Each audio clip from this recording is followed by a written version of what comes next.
देखिए, सबसे पहली बात तो ये जो उनकी गिरफ़्तारी हुई है, इस गिरफ़्तारी पर हम सबको चिंता है और बड़ा अफसोस की बात है। संजय सिंह एक बहुत ईमानदार सियासी लीडर है और इस वक्त पूरे हिंदुस्तान में, बल्कि मैं समझता हूँ कि वो पूरे हिंदुस्तानियों की आवाज़ है, गरीबों की और मज़लूमों की एक आवाज़ है और वो हिंदुस्तान के तमाम मसाइल पर और तमाम मज़हब के बारे में जहाँ भी जिसकी कमी महसूस हो, ज़रूरत के हिसाब से वो हमेशा आवाज़ बुलंद करते हैं, चाहे वो पार्लियामेंट के अंदर हो या पार्लियामेंट के बाहर हो, हमेशा वो गरजते रहते हैं।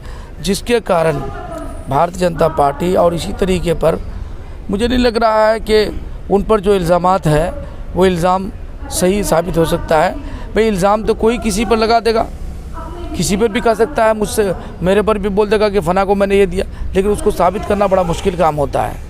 मुफ्ती साहब, आप उस दिन थे, पूरे प्रकरण को आपने देखा, ईडी सीबीआई उनको जिस तरह से हरासमेंट करी, उनके लॉकरों को, उनके जमा पूंजी अलमारियों को जांचा पड़ताला, कुछ उनको मिला? देखिए, उस दिन का मैं नज़ारा मैं सुनता था कि भाई ईडी का छापा पड़ता है, सीबीआई का, मैंने उस दिन अपने आँखों से देखा। वो सीबीआई ईडी वाले सुबह 7 बजे आ गए थे, लेकिन मैं वहाँ 10 साढ़े 9 बजे के करीब पहुँचा था वहाँ। अब जब मैं नज़ारा देखा, हमेशा तो सुनता था मैं कि भाई ईडी का छापा, सीबीआई का, लेकिन पहली बार मैंने अपने नज़रों के सामने मैंने देखा कि छापा बाहर बिल्कुल पुलिस की बिल्कुल अंबार थे, पुलिस वाले मौजूद थे, अंदर सीबीआई वाले, ये ईडी वाले थे, बड़े छापामारी हो रही थी, तमाम चीज़ों को छाना गया, बिस्तर देखा गया, तकिया का गिलाफ देखा गया, तमाम चीज़ों को कुछ नहीं मिला। जब इनको कुछ नहीं मिला, शाम के 5-6 बज गए, अब को जवाब देना पड़ेगा हुकूमत को, जो बड़े लोग उनको तो जवाब देना ही पड़ेगा कि ईडी का छापा, फिर निकला कुछ भी नहीं। तो उसी के कारण जब थोड़ी देर 1 घंटा पहले हम लोगों को पता चला कि अब इनको गिरफ़्तार भी करेंगे, तो फिर हम लोगों ने वहाँ पर उसके ख़िलाफ़ में पूरा नाराबाजी हुई। हम लोगों ने पूरा ये किया कि भाई कैसे आप इसको ये कर रहे हैं बगैर किसी सबूत के। तो बहरहाल चूँकि पुलिस वाले थे, बैरिकेड लगा दिए, चारों तरफ फोर्स भरी हुई थी, कोई आदमी कुछ बोल नहीं सकता था। उनकी जो गिरफ़्तारी हुई बहुत ही मेरे ख़्याल से बहुत गलत गिरफ़्तारी हुई है।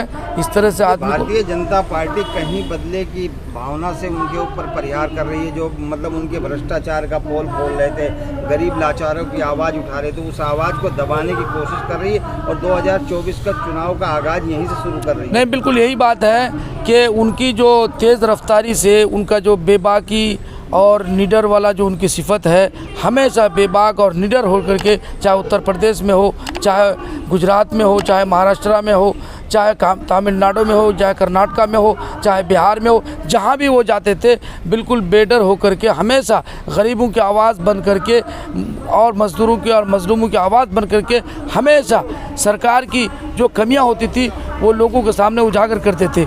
और सरकार को ये लग रही है कि इनके मौजूदगी में जिस तरह से ये हमारे कमियों को उजागर कर रहे हैं, इससे हमको निश्चित रूप पर नुकसान हो सकता है और ये पूरा बदले के भावना से उनके साथ जो कुछ भी हुआ है पूरा बदले के भावना से हुआ है और उनकी लोकप्रियता को देख करके भारतीय जनता पार्टी के लोग खौफज़दा हैं। अभी जो है प्रधानमंत्री जी खुले अपने मंचों में एक क्या नाम रैली के अंदर उन्होंने कहा अजीत पवार पर 70,000 करोड़ रुपए का घूसखोरी का आरोप है, मतलब उसको जेल जाना चाहिए। उसको अगले दिन जो है प्रमोशन करके सीएम बना दिया जाता है अपनी पार्टी में। भारतीय जनता पार्टी में आने के बाद सब साफ सुथरे हो जाते हैं, जो बाहर वाले जिन पे आरोप भी नहीं है उनको जेल में क्या नाम भेज दिया जाता है। भाई ये तो अजीत पवार की बात है, महाराष्ट्र की बात है। उन पर भ्रष्टाचारी का उनके संगठन में जितने भी विधायक थे, सांसद थे, सब पर सबके ऊपर ईडी का छापा पड़ना था। सबको ये करार दिया गया, जैसे ही उनके ऊपर प्रहार किया गया वो लोग पार्टी में ज्वाइन कर गए और सरकार बन गई तो वो साफ़ हो गए, यानी वॉशिंग मशीन में साफ़ हो गए। हम कहते हैं दिल्ली के पार्लियामेंट में एक मेंबर ऑफ पार्लियामेंट जो सम्मानित पोस्ट होता है, बहुत अहम जगह, पार्लियामेंट में जाकर एक गाली दे रहा है। रमेश बिधोरी जी मुसलमानों को गाली दे रहा है, मुल्ला कह रहा है, कटवा कह रहा है, आतंकवाद कह रहा है, कितनी गालियां दे रहा है, उस पर कोई कार्रवाई नहीं। ये दोहरा उसको प्रभारी बना दिया जाता है टॉप का, तो राजस्थान में जहां मुसलमानों की आबादी 99% है। भैया वो कुछ भी करे, कुछ होने वाला नहीं है, बल्कि रमेश बिधोरी के जाने से भारतीय जनता पार्टी को नुकसान होता है और नुकसान होगा। उस शख्स को फ़ौरन निलंबित करना चाहिए, पार्लियामेंट से बाहर करना चाहिए, उनको टिकट भी नहीं मिलना चाहिए। मैं तो कह रहा हूँ ऐसे शख्स को कभी पार्लियामेंट का चुनाव या असेंबली का चुनाव के लिए टिकट नहीं देना चाहिए। जिन्होंने पूरे देश के अंदर, अब बताइए, पार्लियामेंट एक ऐसी जगह है जहां पूरे हिंदुस्तान की तस्वीर और तकदीर का फैसला होता है। आप एक पार्लियामेंट के मेंबर हैं, वहां जाकर के इस तरह का भाषण बोल रहे हैं, इस तरह की बातें कर रहे हैं, किसी समुदाय के खिलाफ बोल रहे हैं। इसका मतलब यह है कि या उस पर अगर कार्रवाई नहीं हो रही तो सरकार चाह रही है कि हम इसी तरीके पर कोई विवादित बयान दे करके फिर हम वोट बटोरने का काम करेंगे। ऐसा नहीं होगा। लोग समझदार है, पूरा हिंदुस्तान देख रहा है। आप जो है सरकार को क्या मैसेज देंगे उनकी रिहाई के लिए? देखिए, मैं सरकार से यही कहूँगा कि बदले के भावना से नहीं होना चाहिए। जो अगर व्यक्ति, भ्रष्टाचारी देश के अंदर बहुत है। अब एक बात बताइए, दारू के बारे में जो बताया है इसमें कि उन्होंने लाइसेंस दिया, क्या भारतीय जनता पार्टी की कितनी स्टेटों में सरकार है वहाँ दारू नहीं बिक रहा है? वहाँ दारू बिक रहा है। कहीं पर जहाँ आप गाँव मास की बात कर रहे हैं, जहाँ पर आप गाँव मास के खिलाफ बोल रहे हैं, आप जाके देखिए कई स्टेटों में जाके गाँव मास के प्रचार प्रसार में है कि हम खाने के आपको इजाज़त दे रहे हैं, आप हमको वोट दो। तो ये सब बातें दोहरा मेयार नहीं चलेगा। बात यह है कि यहाँ पर आपको वो इस तरीके पर जो हरकतें की है उस पर फ़ौरन उसको जवाब देना चाहिए।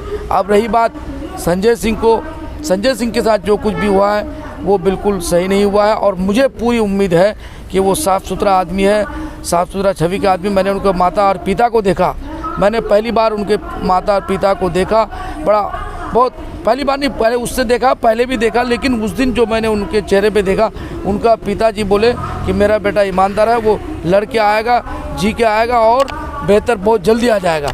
उसकी माताजी रो रही थी, लेकिन फिर भी बहरहाल बेटा तो है, माँ है, दिल तो उसको रोना ही है। उनकी वाइफ भी उस दिन थी, उनके क्या प्रतिक्रिया थी? देखिए, वाइफ बहुत हिम्मत से थी। उनकी वाइफ बिल्कुल बेडर होकर के उन्होंने पत्रकार वालों को ये भी दिया, बाइक भी दिया, कहा कि भाई हम एक बाहिम्मत और बेडर और निडर लीडर के हम बीवी है, हमको डरने की ज़रूरत नहीं है। हम लोगों के सामने जब वो जा रहे थे, जब उनकी गिरफ्तारी हुई थी, जब वो कार में बैठने वाले थे, तो हम लोगों को हाथ हिला करके संजय सिंह ने सबको बाय बाय भी किया कि मैं जा रहा हूँ, कोई बात नहीं। लेकिन हम लोगों ने बहरहाल, बहुत आक्रोश था तमाम कार्यकर्ताओं में, वर्करों में, कोई रोना, कोई चिल्लाना, कोई कुछ, बहुत सारा मामला था। बहरहाल मैं तो ये समझता हूँ कि संजय भाई की अम्मी का जो आंसू का एक एक कतरा जो है ना, हुकूमत को गिराने के लिए, हुकूमत को तबाह करने के लिए काफ़ी है।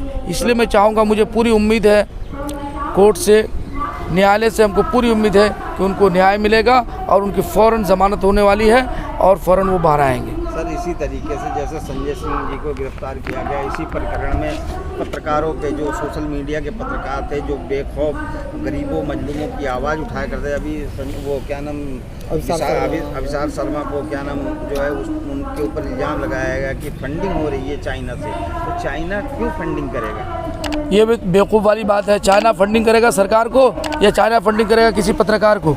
आप एक बात बताइए, पत्रकार वाले जो गोदी मीडिया है, उनको तो शर्म आनी चाहिए। उनको तो देखना चाहिए कि आपका एक पत्रकार जो बिल्कुल निष्पक्ष होकर के बोलता है, आप उसके बारे में इल्ज़ाम लगा रहे हैं कि चाइना से पैसा आ रहा है।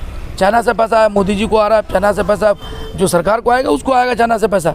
ये सब गलत बात है। जब तलाशी हुई, जब उनका सब कुछ देखा गया, कहीं भी कुछ नहीं मिला, सब झूठ है।